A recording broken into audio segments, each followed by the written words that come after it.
In a bustling village, nestled amid lush valleys and rolling hills, lived a young man named Luke. He was renowned not only for his boundless ambition, but also for his exceptional skill in persuasive speech.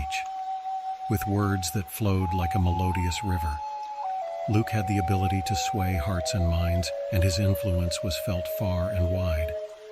Despite his gift for words, Luke felt a void within him, a yearning for wisdom that transcended mere eloquence.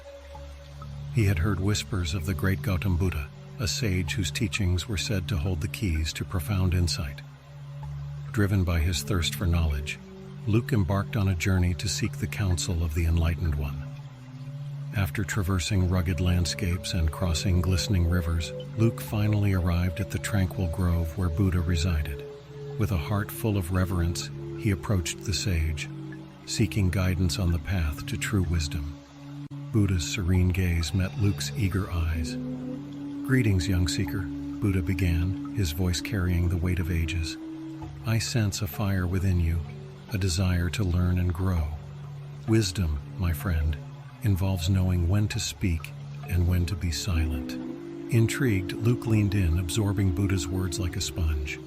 The sage continued, "There are two situations in which silence becomes the wisest choice. The first is when anger wells within you. In moments of anger, silence can prevent harmful words from being spoken, words that could escalate the situation and inflict wounds that linger. The second situation," Buddha added, "is when others are angry. By waiting for their hearts to soften, for their minds to be receptive, you offer them the opportunity to listen and understand. Speaking in haste only creates barriers. Silence, on the other hand, can pave the way for healing." Luke absorbed the wisdom like a traveler quenching his thirst from an oasis. He bowed respectfully to Buddha and returned to his village, determined to practice the art of silence as an instrument of wisdom. In the weeks and months that followed, Luke found himself confronted with numerous opportunities to put Buddha's teachings into practice. Whenever anger surged within him, he closed his lips and breathed, allowing the storm to pass.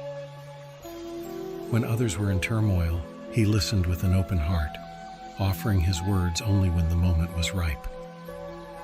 As Luke practiced mindfulness and embraced the power of silence, his influence grew even stronger. People were drawn to his peaceful presence, and his persuasive speech now held a depth that resonated deeply.